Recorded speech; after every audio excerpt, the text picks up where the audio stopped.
মা গঙ্গাকে দর্শন করো বন্ধুরা। গেছিলাম বাপের বাড়ি, তা এ দেখো গঙ্গা পুজো উপলক্ষেই গেছিলাম। সেখানে দেখি গঙ্গা স্নান করতে গিয়ে দেখি সেখানে পুজোর আর কি সামগ্রী সব জোগাড় করা হয়েছে। পুজো এখনই হয়তো শুরু হয়ে যাবে। আর কিছু মেলা বসেছে অল্প সামান্য, বেশি বড় করে মেলা হয় তাই এবার দেখছি অল্প কিছুই মেলা বসেছে। আর গঙ্গার ধারে দেখেছো কত অসহায় মারা বসে আছে।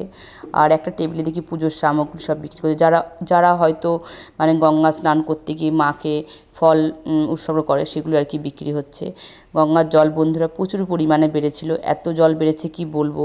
এই দেখো আমরা উপর থেকে একটু ভিডিও করছিলাম। আর এই নৌকাটা এসছে বাইরের থেকে, এসে এখানে আর কি পুজো উপলক্ষে নিয়ে এসছে অনেক মানুষজনকে। তারা পুজো দেবে, মেলা দেখবে, ঘুরে ফিরে হয়তো বিকালবেলা বাড়ি যাবে। মেয়ে আর আমি গেছি গঙ্গা স্নান করতে। এই দেখো মেয়ে আর আমি দুজনাই দাঁড়িয়ে আছি, এখনও জলে নামিনি। সিঁড়িগুলো এত পিছল হয়েছে কি বলবো, প্রচণ্ড পিছল হয়েছিল।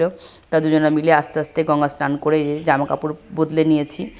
আর এ দেখো দূরে দেখেছো জলটা কীরকম মানে ঘোলা, আর প্রচুর পরিমাণে জল বেড়েছে, এত পরিমাণে জল বেড়েছে কি বলবো। মানে গঙ্গা দেখেই ভয় লাগছে। আর এই দেখো এটা দূর থেকে আমরা একটু দেখছিলাম দাঁড়িয়ে, তখন স্নান করা আমাদের হয়ে গেছে। দূরের দৃশ্যটা খুব সুন্দর লাগছিলো, পরিবেশটাও একদম অন্যরকম। মেলাটা প্রতিবারই বড় করে বসে, তাই এবার দেখছি অল্প সামান্য মেলা বসেছে। সকলে কেমন আছো বলো? আমিও ভালো আছি। মেয়ে আর আমি একটা ছোট্ট করে ঘোরাফেরা করে বাড়ি চলে এসেছি।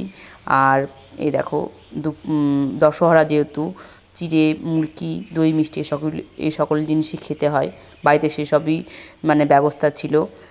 চিড়ে মুড়কি খেয়ে বন্ধুরা টানা ঘুম দিয়েছি। সকলে ভালো থেকো, দেখা হচ্ছে পরের ভিডিওয়। আমার ভিডিওগুলো কেমন লাগছে সেটা কমেন্টে অবশ্যই জানাবে। আর গঙ্গা পুজো কে কোথায় দেখতে গেছো সেটাও কিন্তু আমাকে জানাবে। দেখা হচ্ছে পরের ভিডিওয় বন্ধুরা, ততক্ষণে টাটা।